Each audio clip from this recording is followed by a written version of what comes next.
Hi everyone.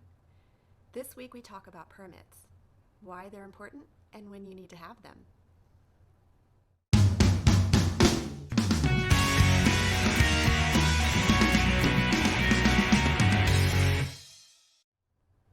Okay, so if you're thinking about doing any kind of renovations to your house, it's really important that you determine if what you want to do requires a permit or if you can just go ahead and do it. So I want to talk first about why it's important for you to get a permit if it's required. First off, it's about safety. You want to make sure that the work that is done, it's done correctly, up to code, so that it's safe for you and your family and any friends that you have or visitors that you have in your house.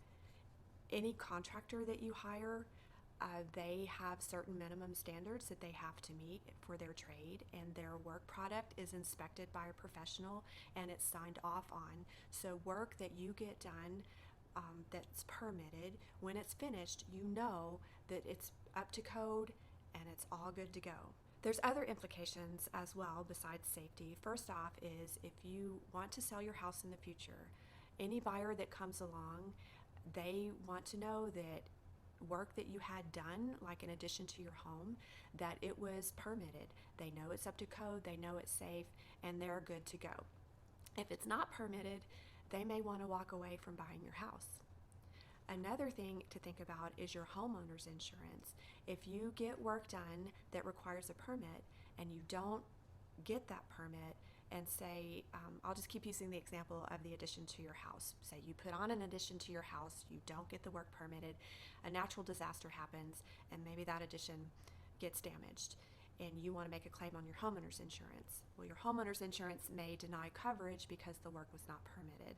So it's very important for you to understand that if a permit's required, you need to get it, and that way you're assured that the work is done appropriately, up to code, and you're good to go if you ever want to sell your house, and if something happens, your insurance company will be happy to. Okay, so I'm going to give you a few examples of what type of work would require a permit. First, any kind of structural changes. For example, if you're going to move a load-bearing wall, or you're going to change the structural foundation flooring in your house. Electrical work, plumbing work. If you're changing out your hot water heater, that requires a permit. Changing the roof line to your house also requires a permit. If you're going to build a deck that's above a certain height, you would need to get a permit. And if you are going to create a new opening for a new door or a window, that would also require a permit. So if you're thinking about doing anything, do the research. If you're unsure whether it requires a permit, get on the county's website, look around there. You can also call your city's plan examiner, and they can advise you on whether permits are required or not.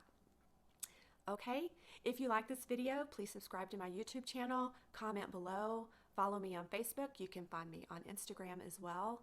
Message me with any questions. I'm happy to help you always. And if there's any other topics that you would like to hear about, please let me know, and I'm happy to put a video out there for you.